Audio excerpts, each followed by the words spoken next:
My child, I want to address something that has been operating in you as a policy, a specific and unexamined governing principle that has been determining when you allow yourself to rest and under what conditions the rest is permitted, and what conditions need to be met before the rest becomes something you will allow yourself to receive rather than something you continue to defer until the circumstances are more suitable. The policy sounds something like this. I will rest when this is resolved. I will rest when the situation is more stable. I will rest when the people who need me are better. I will rest when the work is done, when the finances are settled, when the relationship is healed, when the uncertainty has given way to clarity, when everything that is currently broken has been sufficiently fixed that the resting does not feel like abandoning what the fixing requires. That policy has been keeping you from the rest that I am giving right now in the middle of all of it, in the middle of the unresolved and the unfinished and the not yet fixed. And I want to address it directly with what is actually true. Stop waiting. Everything does not have to be fixed before you rest. The rest is available now. And the rest I am giving is not the reward for the fixed life. It is the gift for the honest and tired and still in the middle of it life. I want to be specific about what I mean when I say rest, because the word has been carrying a weight of impossibility in the interior of the person who has too much genuinely unresolved to be able to simply stop and sleep and wake up in the morning with everything different. The rest I am speaking of is not the absence of the unresolved. It is not the completion of the unfinished. It is not the achievement of the stable and fixed and not pressing condition that the policy has been presenting as the prerequisite. The rest I am giving is the specific and interior quality of the person who is genuinely trusting me with what they cannot resolve, who has genuinely released the management of the unfixable into my hands, who is genuinely present in the actual moment rather than perpetually managing the future where everything needs to be better before the rest can finally be allowed. That interior quality, the genuine and present tense rest of the person who has brought what they are carrying to the one who carries, is available right now, not after. Now. I want to tell you what the waiting to rest policy has been costing you, because it has been costing more than the absence of rest. It has been costing the specific and ongoing depletion of a person who is perpetually running toward a finish line that the policy keeps moving just beyond reach, who is perpetually on the verge of the rest that is always just contingent on one more thing, being fixed before the permission to stop is finally granted. The person who rests only when everything is fixed is the person who almost never rests, because everything is almost never fixed, because the fixed things tend to break again, and the resolved things tend to unravel, and the healed things tend to require ongoing tending, and the completed things tend to be followed immediately by the next uncompleted thing. The policy of rest after fixing produces a life of chronic exhaustion that has been dressed in the clothing of faithfulness and responsibility and love, but that is actually the specific and ongoing depletion of a person who has not given themselves or me the genuine trust that the genuine rest requires. The genuine rest begins not when the fixing is finished, but when the trusting is genuine. The trusting that says, I cannot fix everything, and I am not required to fix everything. And the things that remain unfixed while I rest are not abandoned, but held by the one who holds everything. The one who works while I rest, and who works more effectively in some dimensions of what is broken when I am not in the way of the working with my exhausted and anxious and well-intentioned management of what was always more appropriately in his hands than in mine. The rest is the trusting made practical.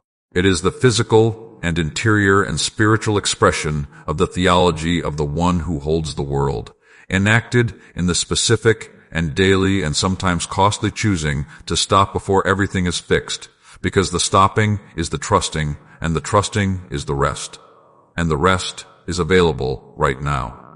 Come to me, all who are weary and burdened, I said, and I will give you rest. Not come to me when the burden has been sufficiently lightened by your own effort. Not come to me when you have resolved enough of the unresolved to justify the coming. Come as you are, with the burden, with the unfixed, with the unresolved and the unfinished and the still pressing. Come and I will give you rest. The giving is mine to do. The coming is yours to choose.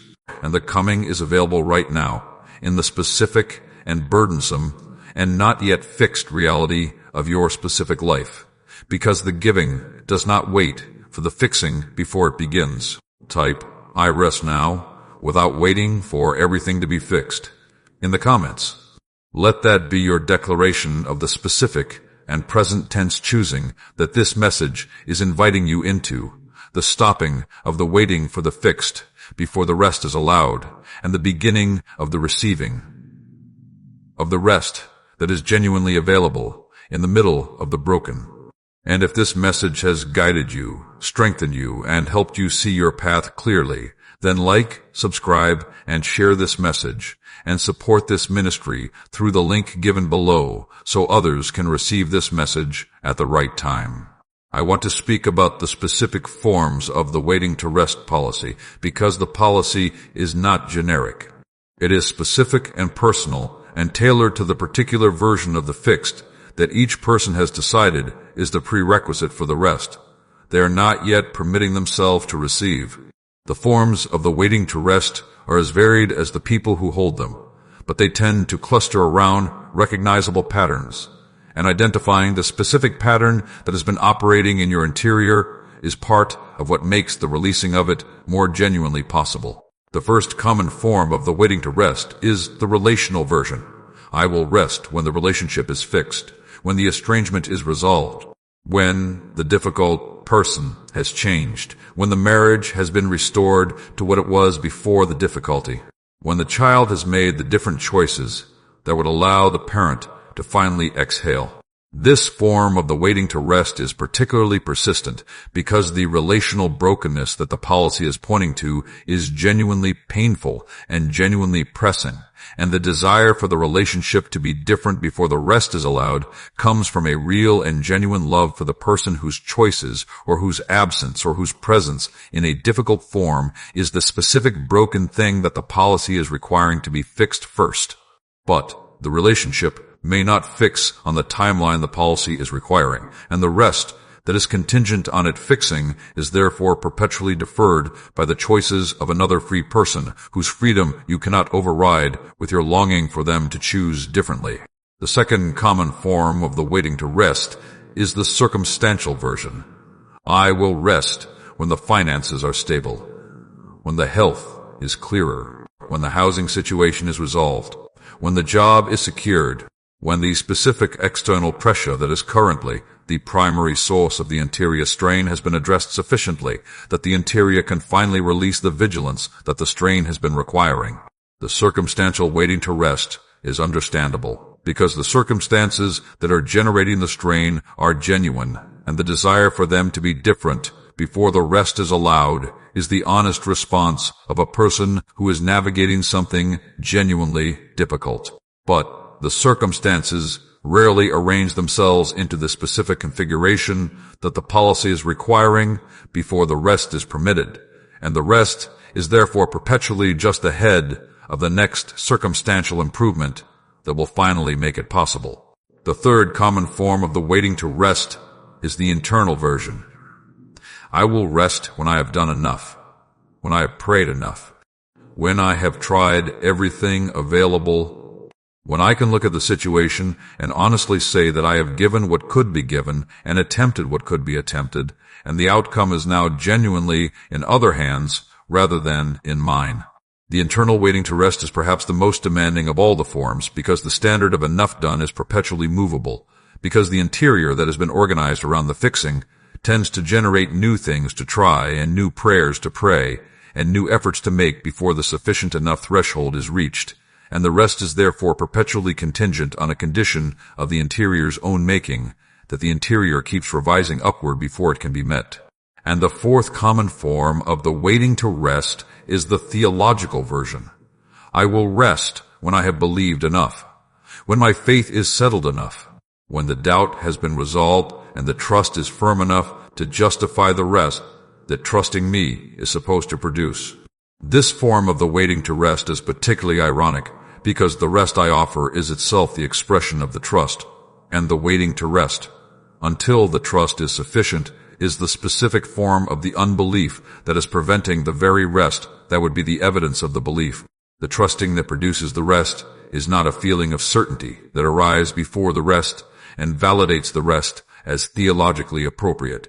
It is the specific choosing of the rest itself, the deliberate act of stopping before everything is fixed, as the practical expression of the trust that says the unfixed things are held by someone who does not need my fixing to hold them. Type, his rest is for the weary, not the finished, in the comments.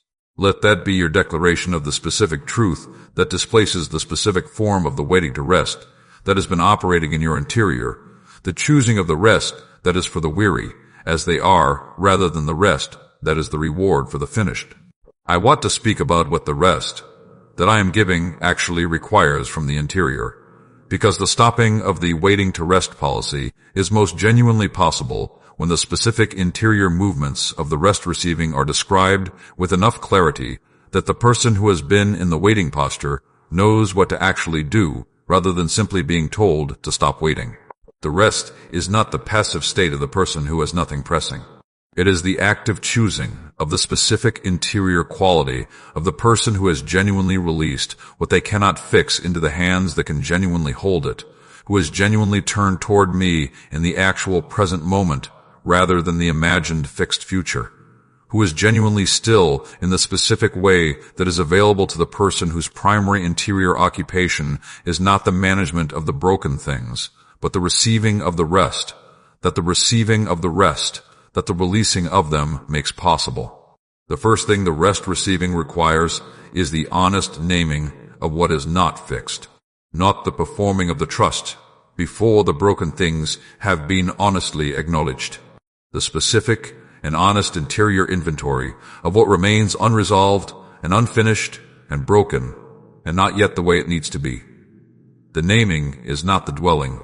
It is the honesty that makes the releasing possible. Because the unnamed things tend to remain in the interior as the vague and atmospheric weight that the rest cannot address, because the rest cannot release what has not been brought. Name what is not fixed. Name it honestly. And then bring the named and unfixed things specifically to me, the one who receives what is brought without requiring it to be fixed before the bringing is appropriate. The second thing the rest receiving requires is the genuine releasing of the management. The rest and the management are not compatible postures. The person who is genuinely resting is not simultaneously managing the unfixed situation, not running the background calculations of how to approach the unresolved thing differently, not rehearsing the conversations that might fix the broken relationship, or planning the next strategy for addressing the circumstantial difficulty. The genuine releasing of the management is the specific and interior choosing to stop being the primary responsible party for the fixing of the unfixed things, to acknowledge that the fixing that needs to happen in the dimensions of the situation that are genuinely beyond your reach is not dependent on your management to occur, and to release the management into my hands for the duration of the rest, not permanently and not with the abandonment of what is genuinely yours to engage with faithfully, but genuinely for the period of the rest, allowing what I am working in the unmanaged situation to be what it is, without the interference of the anxious management that the rest requires you to set aside. The third thing the rest receiving requires is the genuine presence in the actual moment. The person who is waiting for everything to be fixed before they rest tends to be perpetually in the imagined future, where the fixing has occurred, rather than the actual present, where the unfixed things are genuinely present, but where my presence is also genuinely present. The rest is available in the actual present moment because I am available in the actual present moment, and the receiving of the rest requires the coming into the actual present rather than the continuation of the posture of the person who is primarily in the imagined fixed future, waiting for the fixed condition to arrive before the rest begins. Come into the present. The unfixed things are here. I am also here. And the rest that I am giving is available in the here that contains both. Type, I stop striving and enter his rest in the comments.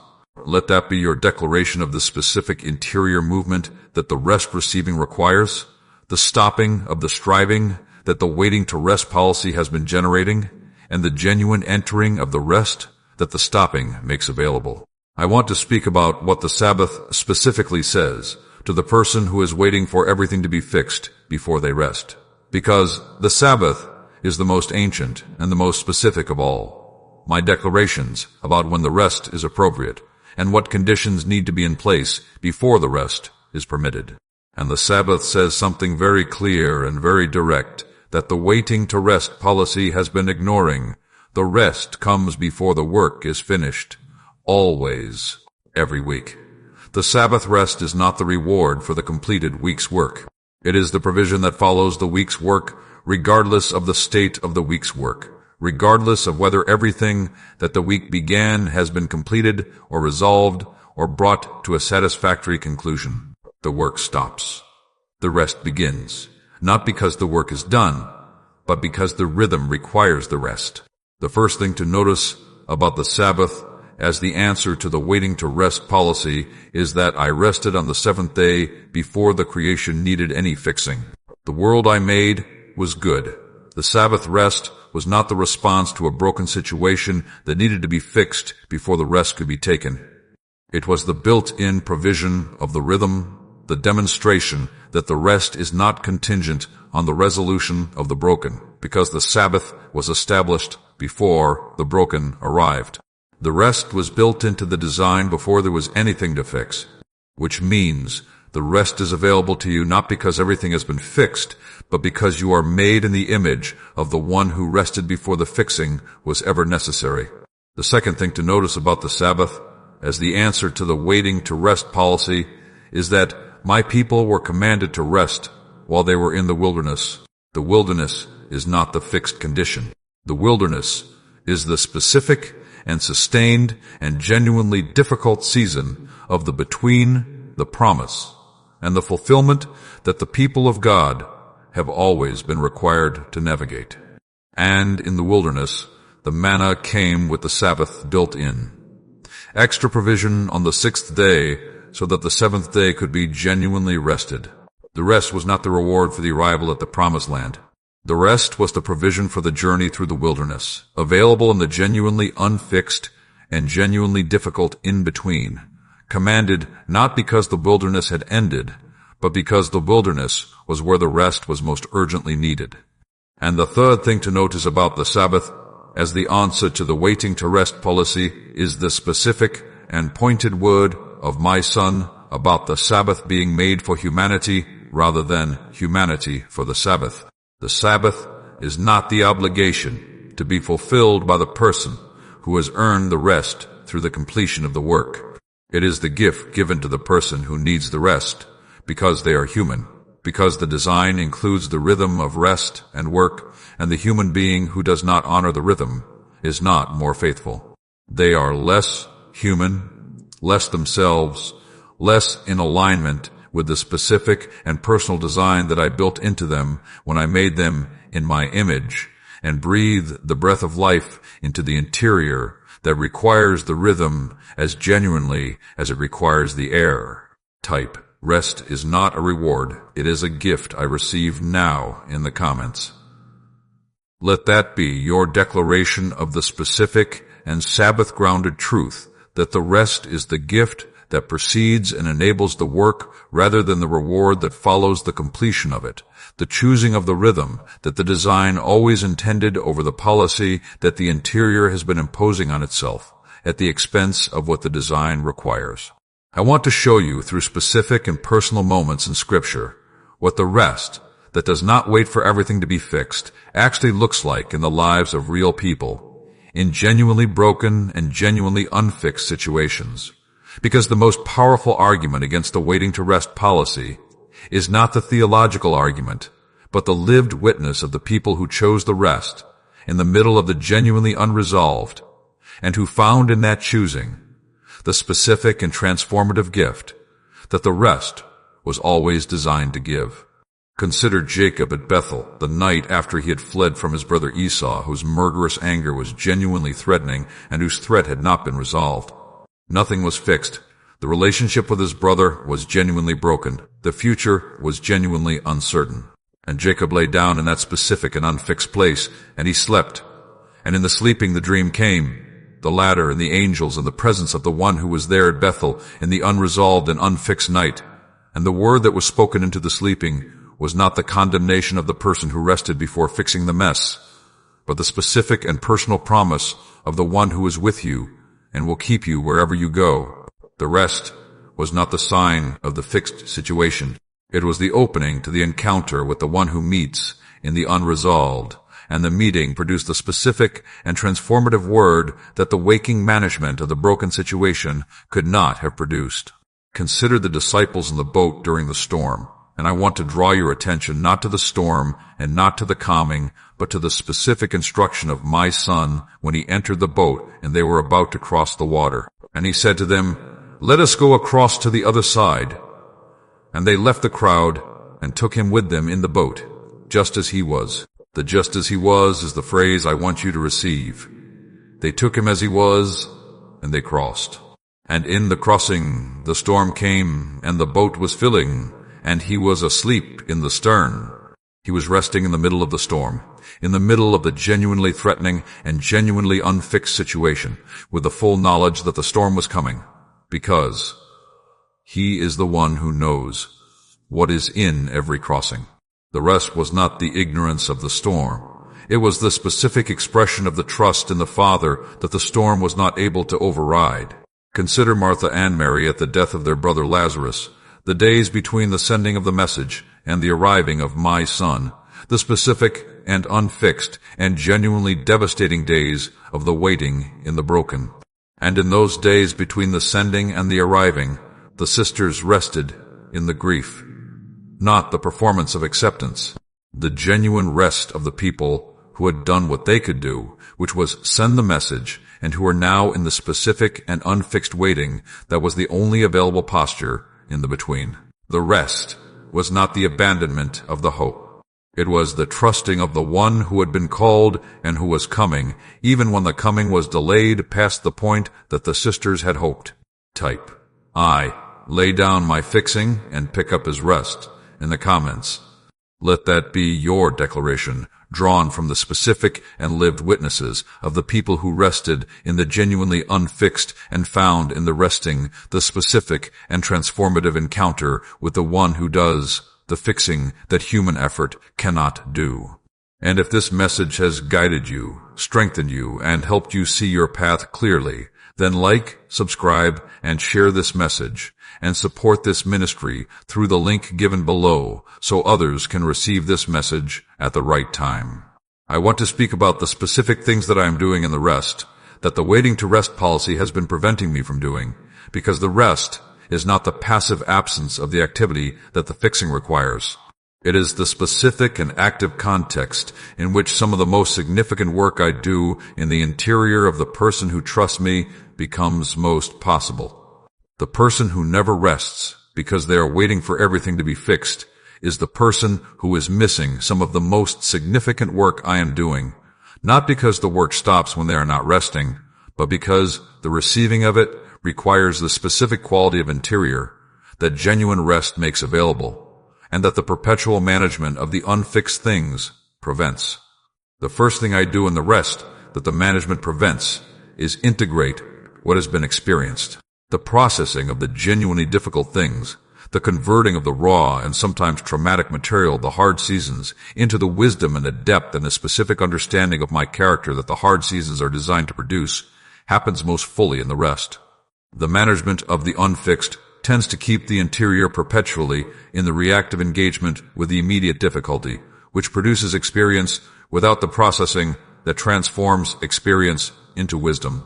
The rest is where the processing happens, where what has been lived through begins to be understood, where the specific and personal theology of the life, the lived knowing of who I am and how I work, that only comes from having been through what you have been through, actually gets formed. The second thing I do in the rest that the management prevents is speak into what the noise covers. The management of the unfixed is loud. It fills the interior with the specific and continuous noise of the reviewing and the planning and the anticipating and the strategizing that the fixing of the unfixed seems to require. And the specific and personal word that I have for the person in the unfixed season tends to be quiet to arrive in the still small voice that the noise of the management drowns out. The rest is where the word lands, where the specific direction and the specific comfort and the specific truth that I have been trying to say into the specific situation of the specific person can finally be genuinely received because the interior has become quiet enough to receive what has always been being spoken. The third thing I do in the rest that the management prevents is restore what has been depleted. The management of the unfixed depletes.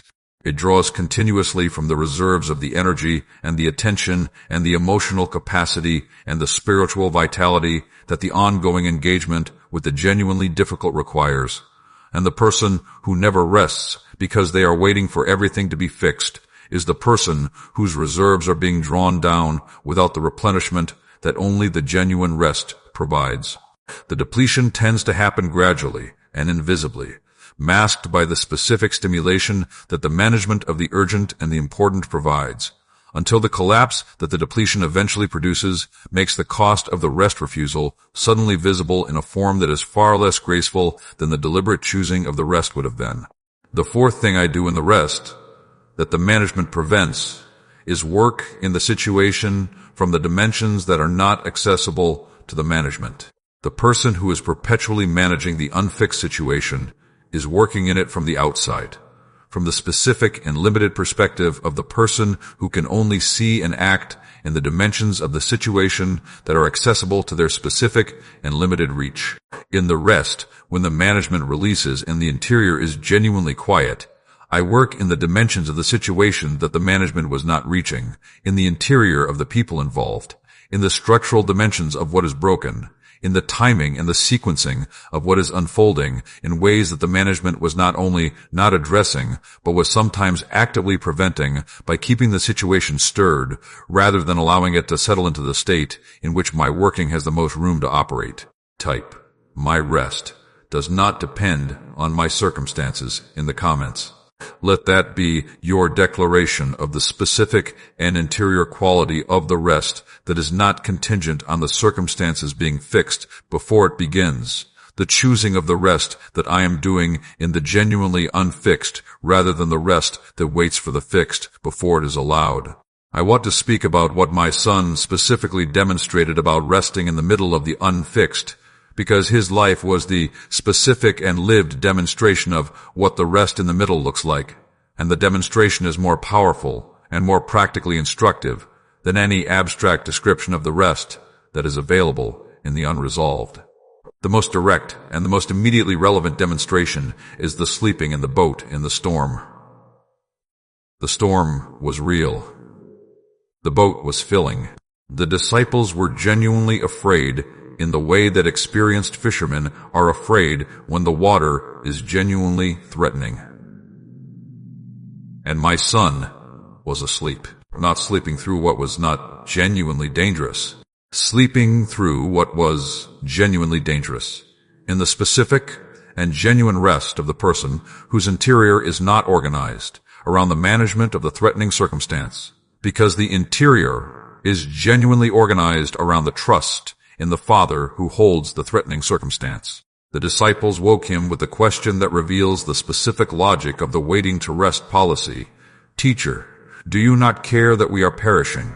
The implicit logic is, things are not fixed, and they are getting worse, and you are resting, which means you either do not know about the unfixed, or you do not care about the unfixed, or you are somehow irresponsible in the resting while the unfixed threatens. And the response of my son was to address the storm and then to address the disciples with the specific and pointed question, why are you afraid? Have you still no faith?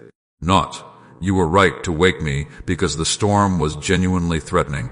The question about the faith, the pointed identification of the fear as the problem rather than the storm, the specific and direct challenge to the waiting to rest logic that had woken them to manage the threatening situation, rather than to rest in the trust that the one in the boat with them was genuinely sufficient for whatever the storm produced. I also want to point you toward the pattern of his withdrawal throughout the ministry, the consistent and intentional practice of the coming away that I described in an earlier message. But specifically, in this context, I want to name it as the choosing of the rest in the middle of the unfinished. He withdrew before the ministry was complete. He withdrew while the sick were still being brought, and the crowds were still pressing, and the disciples were still learning, and the opposition was still building, and the cross was still ahead. The withdrawal was not the rest after the fixing. It was the rest in the middle of the massively unfinished, the choosing of the coming away, while the genuinely pressing work was still genuinely pressing. The trust that the work would be sustained by the Father in the hours of the withdrawal, rather than collapsing in the absence of the managing. And I want to return to the garden one more time in this specific context, because the garden is the specific and ultimate demonstration of the rest that does not wait for everything to be fixed. The night before the cross was the least fixed moment in the history of humanity. Everything was about to be broken in the most catastrophic and the most costly and the most irreversible way imaginable. And my son prayed with the honest and unreserved acknowledgement of the weight of what was about to happen, with the genuine asking for the possibility of the cup passing, with the complete and costly and real surrendering of the will to the Father's will. And then, in the clarity of the surrender, he was able to go to the disciples and say, "Are you still sleeping and resting?" The arrest was coming. Everything was about to be broken. The maypause and the response to the sleeping disciples was not the urgent call to action, but the quiet observation that the time of rest was ending. He had been in the rest of the surrendered will. The disciples had been in the rest of the exhausted body. Both forms of the rest were available in the most genuinely unfixed and most genuinely threatening moment available. Type, "I enter the rest that Jesus purchased for me" in the comments. Let that be your declaration of the specific and personal connection between the rest you are being invited to receive and the specific and costly work of the one who purchased it. The choosing of the rest that he demonstrated was possible and available in the genuinely unfixed and the genuinely threatening. I want to speak about the guilt that accompanies the rest in the middle, because the guilt is one of the primary mechanisms by which the waiting to rest policy maintains itself even when the person who holds it genuinely wants to release it. The guilt that comes with the resting before everything is fixed is real, and it is specific, and it tends to arrive within minutes of the genuine beginning of the rest, making the rest feel stolen rather than given, making the stopping feel like the abandoning of what the loving requires, making the not fixing feel like the not caring. The guilt tends to say, the person whose situation is unresolved cannot rest while it remains unresolved. The person who loves genuinely cannot stop while the one they love is still in difficulty. The person whose work is unfinished cannot stop while the work remains undone. And each of these sentences sounds like faithfulness and love and responsibility and genuine care, and in each of them there is a genuine seed of the real thing that the guilt is distorting. The genuine love, the genuine faithfulness, the genuine care. The seed is real. The distortion is the addition of the cannot rest, the specific and illegitimate conclusion that the love and the faithfulness and the care are only genuine when they are expressed through the continuous management of the broken, rather than through the genuine trust that places the broken in hands more capable than the management. I want to address the guilt directly and specifically. The guilt about resting before everything is fixed is not my voice. My voice says, "Come to me, all who are weary and burdened, and I will give you rest." My voice does not add, but only after you have addressed the burden sufficiently that the coming is no longer irresponsible. My voice does not say, "Rest is for the people whose situations are resolved." My voice says, "Come, now, as you are, weary, burdened, in the middle of the unfixed. Come, and I will give you rest." The guilt that intercepts the coming and the resting is not the voice of genuine love or genuine faithfulness. It is the voice of the driven interior that has been organized around the management for so long that the stopping of the management feels like the ending of the love. I also want to address the specific guilt that comes from the awareness of the people who need you while you rest. The parent who cannot rest while the child is in difficulty. The caregiver who cannot rest while the person in their care is in need. The leader who cannot rest while the community they lead is in difficulty. I want to say to each of these people the same thing I want to say to the whole of you. The version of you that rests is more genuinely available to the people who need you than the version of you that never rests. The rest does not deprive the people who need you. It restores the version of you that is most genuinely able to be what they need. And the refusing of the rest in the name of the people who need you tends to produce, over time, the specific and progressive depletion of the capacity to be what they need, the gradual undermining of the very thing the rest refusal was trying to protect. Type I choose rest as an act of faith, not a sign of failure, in the comments. Let that be your declaration against the guilt that presents the rest as the abandoning of what love requires, the choosing of the rest as the specific and faithful expression of the trust that says the unfixed things are held by the one who holds everything, and that the holding does not require my managing to sustain it. I want to speak about what I am doing in the situation while you rest, because the rest, before fixing, is most genuinely possible when the person who is resting has a genuine and specific understanding of what is happening in the unfixed situation during the hours of the rest. The rest does not produce the abandonment of the situation. It produces the specific context in which I can work in the situation in the ways that the management was preventing, and the understanding of what I am doing in the rest is one of the most practically sustaining things available to the person who is learning to rest before everything is fixed. The first thing I am doing in the situation while you rest is maintaining what needs to be maintained without the management. The things that are genuinely mine to sustain are sustained by me, regardless of whether you are managing them or resting. The relationships that are in my hands, the people who are mine to reach, the processes that are genuinely unfolding in the direction of what I intend. All of these continue in the hours of the rest, not because the management was sustaining them before the rest, but because I am sustaining them, and my sustaining is not interrupted by your resting. The second thing I am doing in the situation while you rest is working in the dimensions of it that you were not reaching. Every unfixed situation has dimensions that are genuinely beyond the reach of the human management, dimensions that are in the interior of the other people involved, dimensions that are in the structural and systemic aspects of what is broken, dimensions that are in the timing and the sequencing of what is unfolding. I work in those dimensions. The work I do in them is not dependent on your management to happen, and in some cases, the rest of your management is what creates the space in which the work I am doing in those dimensions can move without the interference of the management. The third thing I am doing in the situation while you rest is preparing what is needed for the next season of the engagement.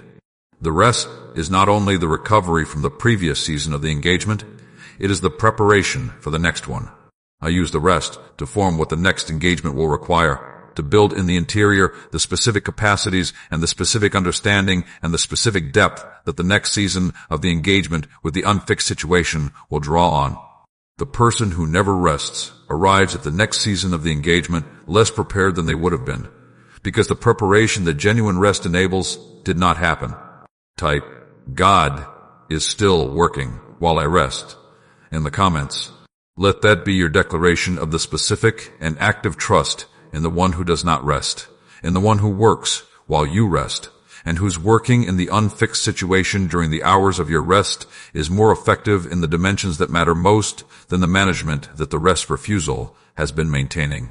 I want to give you the specific and practical content of what the rest, before fixing, actually looks like in the texture of the ordinary day, because the instruction to stop waiting for everything to be fixed before you rest is most useful when the specific and practical form of the resting is clear enough to be actually practiced, rather than only generally intended. The first practical form of the rest, before fixing, is the deliberate and daily Sabbath moment. Not the full Sabbath day, if the circumstance does not permit it. The daily provision of a specific and protected period of interior quiet, a specific time in the ordinary day when the management of the unfixed is genuinely released and the interior is genuinely available to receive rather than to produce. 10 minutes of genuine interior quiet in the morning before the day's management begins. The specific and protected quiet in the evening when the day's management ends. The deliberate setting aside of the fixing for a specific and brief period in which the interior is genuinely available for the rest that the fixing has been preventing. The second practical form of the rest before fixing is the breath, the specific and physical practice of the deep and complete breath that I have described in other parts of this series. The breath that goes all the way down into the lower body rather than staying in the contracted chest of the managing interior. The exhale that is as complete as the inhale. The body's specific and practical participation in the rest that the spirit is choosing. The physical enactment of the interior decision to release the management for the duration of the breath and to receive the specific and physical rest that the genuine breath provides to the body that has been bracing against the weight of the unfixed. The third practical form of the rest before fixing is the deliberate gratitude for what is present and good alongside what is broken. The person who is waiting for everything to be fixed before they rest tends to experience their life primarily as the catalog of what is not yet fixed, the ongoing inventory of the broken and the unresolved that the management keeps updated. The deliberate gratitude for what is genuinely present and genuinely good, practiced daily and specifically and with the naming of my presence as the primary and most significant good in every moment, is the specific interior action that corrects the distortion and creates the space for the rest to genuinely arrive. The fourth practical form of the rest, before fixing, is the specific and named releasing, the bringing of the specific and named unfixed things to me in the honest prayer of the person who is genuinely handing them over rather than performing the spiritual transaction and then resuming the management the moment the prayer ends. Name what is unfixed. Bring it to me by name, and genuinely leave it with me when the bringing is complete, choosing not to resume the management of it for the period of the rest. And the fifth practical form of the rest before fixing is the body's participation in the rest through the actual physical practices of rest. The sleep that is genuinely prioritized and genuinely protected. The stillness of the body that is permitted to go horizontal without the management following it. Horizontal in the form of the mental review of the unfixed, the deliberate slowing of the physical pace in the ordinary moments of the physical pace in the ordinary moments of the ordinary day, as the body's participation in the interior's choosing of the rest. Type. I am permitted to rest before the storm ends in the comments. In the comments. Let that be your declaration of the specific permission that the practical forms of the rest are receiving, the choosing of the specific and daily and practical forms of the rest, before fixing as the genuine and embodied expression of the trust that the unfixed things are held by the one who holds everything. And if this message has guided you, strengthened you, and helped you see your path clearly, then like, subscribe, and share this message, and support this ministry through the link given below so others can receive this message at the right time.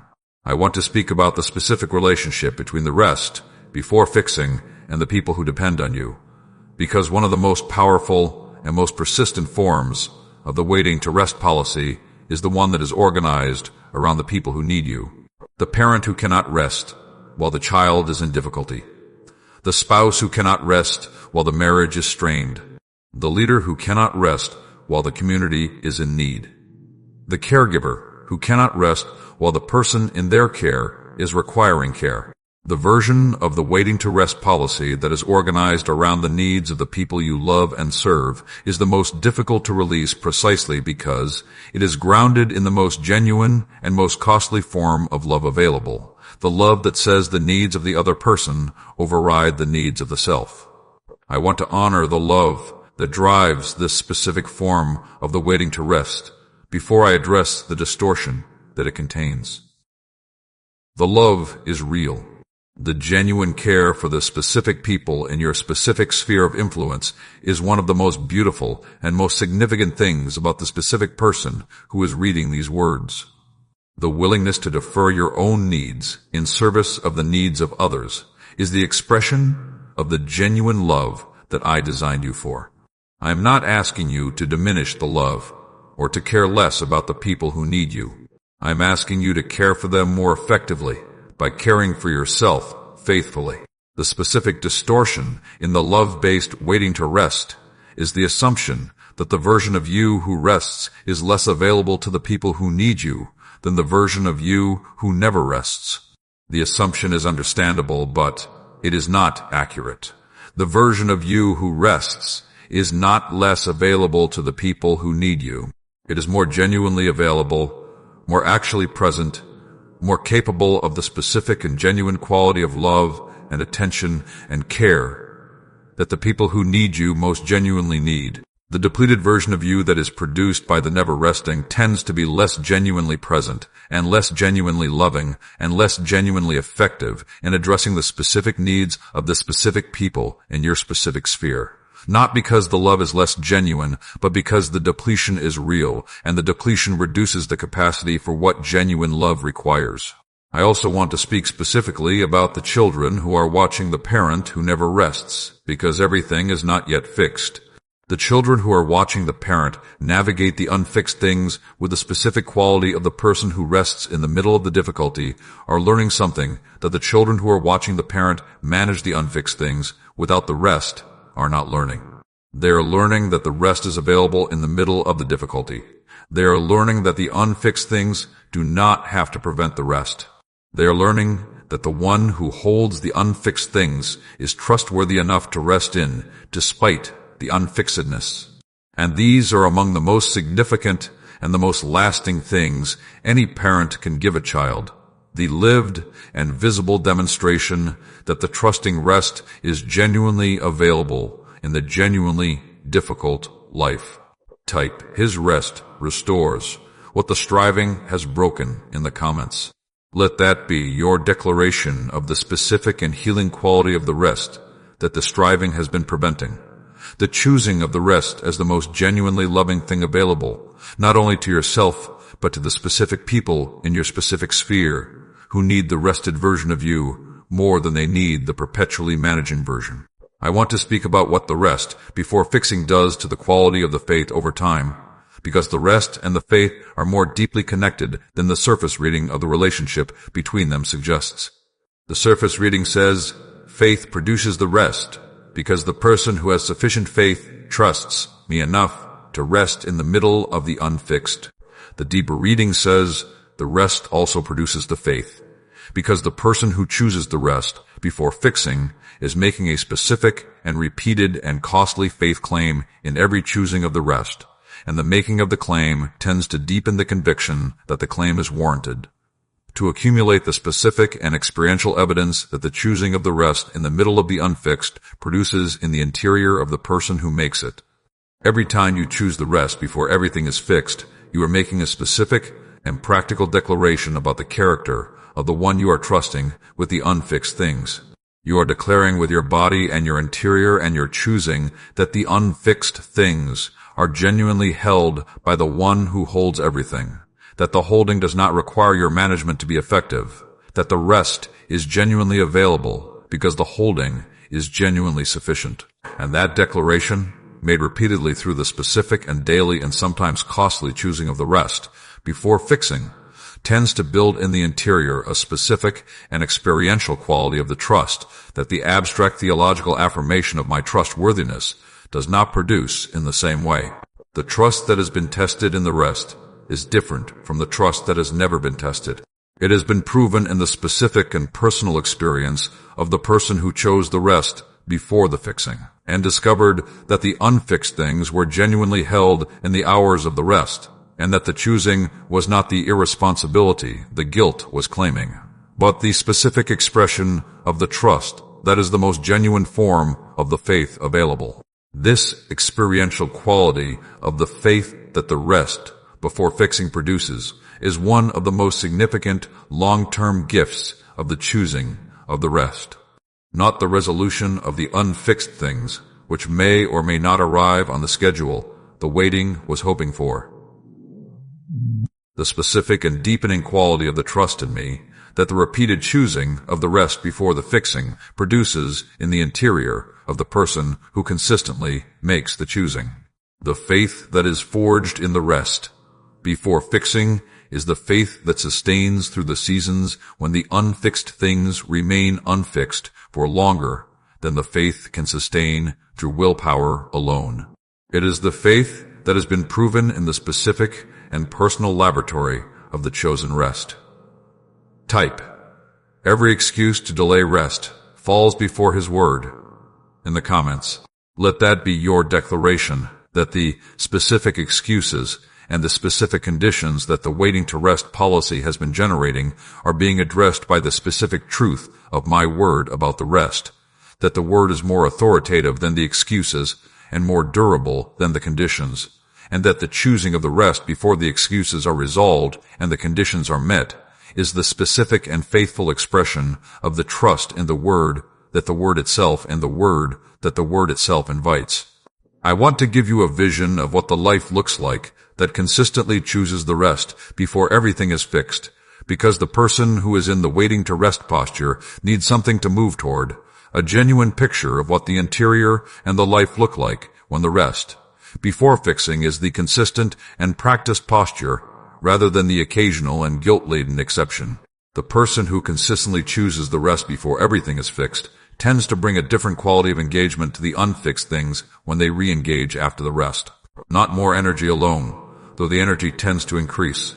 A different quality of engagement, the quality of the person who has genuinely been in the rest, and who brings from the rest a specific and renewed quality of perspective and creativity and patience that the perpetually managing person does not have access to in the same way.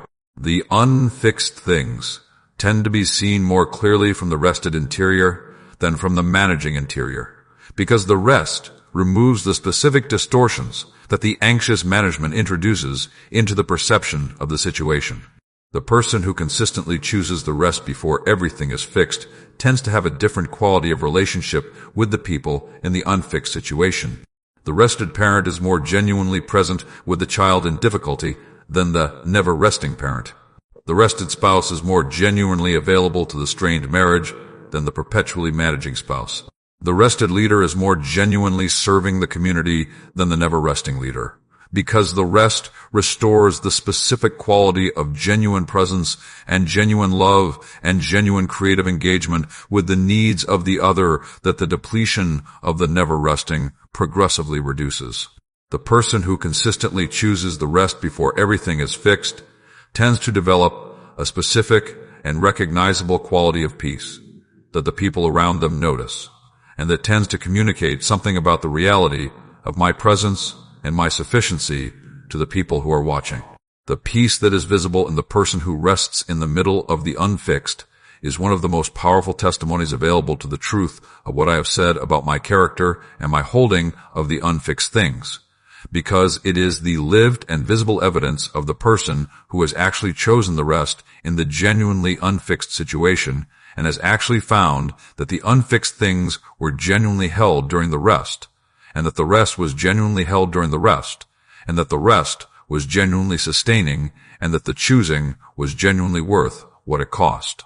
Type, I open my heart to the rest He offers right now in the comments. Let that be your declaration of the opening toward the vision of the life that is being described, the choosing to move toward the consistent rest before fixing rather than continuing in the waiting to rest posture that has been organizing the interior around the management of the unfixed at the expense of the rest that the design always required.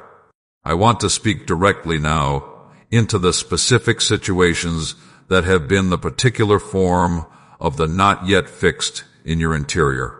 The specific things that the waiting to rest policy has been pointing to as the prerequisites for the rest that have been keeping the rest perpetually deferred. To the person whose unfixed thing is the relationship with the prodigal, the child or the spouse or the friend who is making the choices that break the heart and generate the specific and sustained grief of the person who loves deeply in the face of the freely chosen departure, I say you can rest now.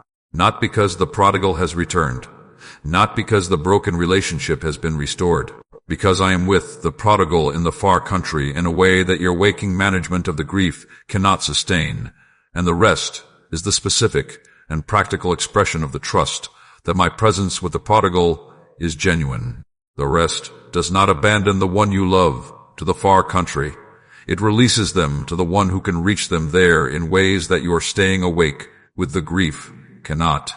To the person whose unfixed thing is the health situation, theirs or someone they love, the uncertainty that presses against the assumed stability of the body and the future with a specific and intimate kind of threat, I say you can rest now.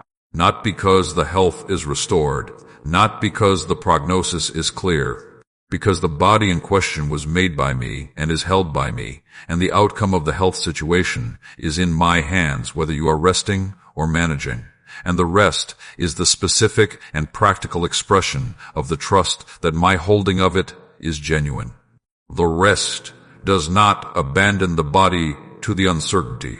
It releases the uncertainty to the one who holds the body in the uncertainty. To the person whose unfixed thing is the financial situation, the specific and pressing gap between what is needed and what is available that has been generating the chronic and specific anxiety of the person who is calculating and not finding the answer, I say you can rest now. Not because the provision has arrived, not because the numbers have worked out, because I have never ultimately left the people who are mine without the provision that the life I have given them requires, and the rest is the specific and practical expression of the trust that my provision for the specific need is coming, even though it has not yet arrived. The rest does not abandon the need to the gap. It releases the gap to the one who is already working in the provision. To the person whose unfixed thing is the internal brokenness, the specific wound or the specific sin or the specific pattern that has not yet been fully addressed and that the interior is waiting to have resolved before the rest feels appropriate, I say you can rest now. Not because the brokenness is healed, not because the pattern has been broken, because the healing is a process that I am working in the long arc of your life. And the rest is not the abandoning of the healing process, but the specific and practical expression of the trust that the healing is genuinely mine to accomplish, and that the rest is part of the process rather than the obstacle to it. Type, Lord, I receive your rest before everything is resolved, in the comments. Let that be your specific and personal declaration over the specific and unresolved thing that your waiting to rest policy has been pointing to as the prerequisite for the rest. The choosing of the rest before the specific and named thing is fixed, because the trust in the one who holds the specific and named thing is genuinely sufficient for the rest that the trust makes possible. And if this message has guided you, strengthened you, and helped you see your path clearly, then like, subscribe, and share this message, and support this ministry through the link given below so others can receive this message at the right time. I want to pray over you now, to speak a declaration that covers everything we have addressed together in this time, a prayer that reaches into each dimension of the waiting to rest and speaks something living and specific into it. Receive this, not as words passing over you from the outside, but as words spoken directly into the interior that is genuinely here, in the actual present moment, in the middle of the genuine and specific and unfixed things that the waiting to rest policy has been pointing to as the reason the rest is not yet available.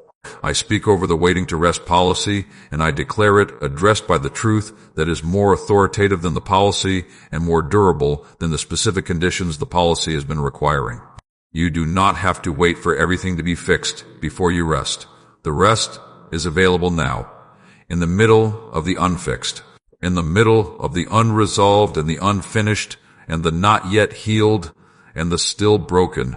The rest is available now because I am available now, and the rest that comes from my presence does not require the circumstances to be favorable before it becomes available. It is available in the unfavorable circumstances because I am in the unfavorable circumstances, and the rest that comes from my presence is available wherever I am.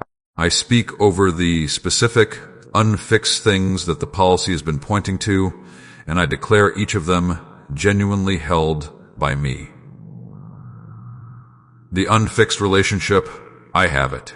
I am working in the freedom of the one whose choices are breaking your heart, speaking into the interior of the person you love in ways that your management of the grief cannot reach. The unfixed health situation, I have it.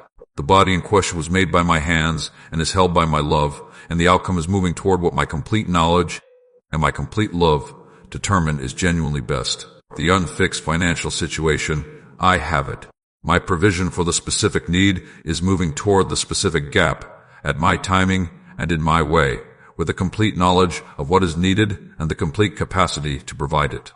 The unfixed internal brokenness, I have it. The healing is my work, and it is underway, and the rest is part of the process rather than the obstacle to it. I speak over the guilt that intercepts the rest, and I declare it addressed. The guilt is not my voice. My voice says, come. My voice says, I will give you rest. My voice does not add the conditions that the guilt has been adding.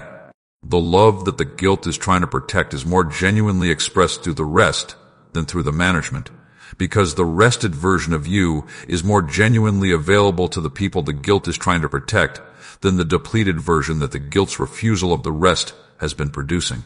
I speak over the body that has been bracing against the weight of the unfixed, and I declare permission to release the bracing. The shoulders that have been elevated against the anticipated difficulty, permission to descend. The chest that has been contracted around the managed concern, permission to open. The breath that has been shallow in the way of the managing interior, permission to deepen and to complete. Let the whole of you rest, body and spirit and mind. The whole person in the whole present moment, receiving the whole rest that is genuinely available right now in the middle of everything that is genuinely unfixed. And over all of this, over the policy and the unfixed things and the guilt and the body, I speak the central declaration of this entire message one final time with the full weight of my intention and my love and my specific and personal invitation to the specific interior that is receiving these words. Stop waiting. Everything does not have to be fixed before you rest. The rest is available now. Come to me, weary and burdened as you are, with the unfixed things in your hands, and the managing exhaustion in your interior, and the guilt about the rest already beginning to arise. Come, and I will give you rest. The giving is mine to do. The coming is yours to choose. And the coming is available right now. Type, I rest in him now and always, in the comments. Let that be your declaration of the receiving of this prayer, the choosing of the rest that is available in the middle of everything that is not yet fixed, the genuine and present tense coming to the one who gives what the management cannot produce and the fixing cannot earn. We have come to the end of this time together, and I want to close not with a summary of what has been said, but with the specific and direct sending of you forward into the actual practice of the rest. Before fixing, the daily and imperfect and genuine choosing of the rest in the middle of the genuinely unfixed things that your specific and actual life contains. Because the message has been the extended invitation to the rest, and the rest requires the actual choosing. And the actual choosing happens not in the receiving of the message, but in the ordinary hours of the ordinary days, when the unfixed things press, and the policy reasserts itself, and the guilt arrives, and the rest is once again available, and once again requiring the specific and deliberate choosing that the practice of the rest, before fixing, always requires. You came to these words in some version of the waiting to rest posture.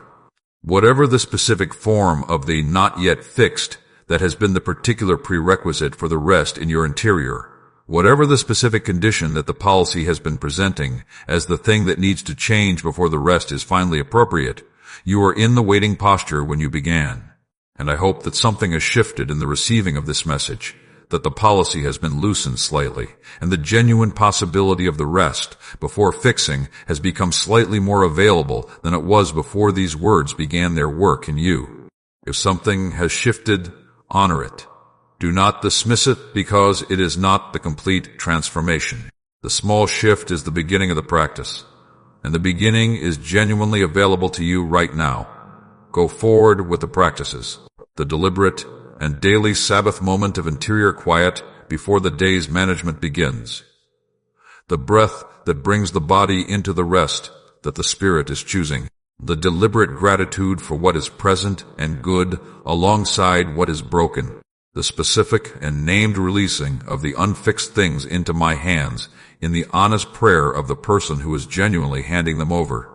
And the body's participation in the rest through the actual physical practices of sleep and stillness, and the deliberate slowing of the physical pace in the ordinary moments of the ordinary day. Go forward with the specific and authoritative promise that the Sabbath makes, and that my Son confirmed, and that I am making directly to you. In this closing, you can rest, not after, now. In the middle of everything that is genuinely unfixed and everything that is genuinely pressing and everything that the policy has been presenting as the reason the rest is not yet appropriate. Now, the rest is available. I am the rest. My presence in the unfixed situation is the specific and genuine and immediately available source of the rest that the fixing cannot produce, and that the waiting for the fixing cannot produce, and that only the coming to me with the unfixed can produce. Come, rest. The unfixed things are in my hands, and my hands are more than sufficient for what is in them. You are not required to fix everything before you rest. You are invited to rest before everything is fixed. And the rest that the invitation opens up to you is the specific and genuine and transformative rest of the person who trusts the one who holds the unfixed things enough to stop managing them for the duration of the rest. That rest is available right now, in this specific moment, in the middle of everything that is genuinely not yet fixed. Come to me, and I will give it to you. Type I rest in Him, now and always, in the comments as your final declaration.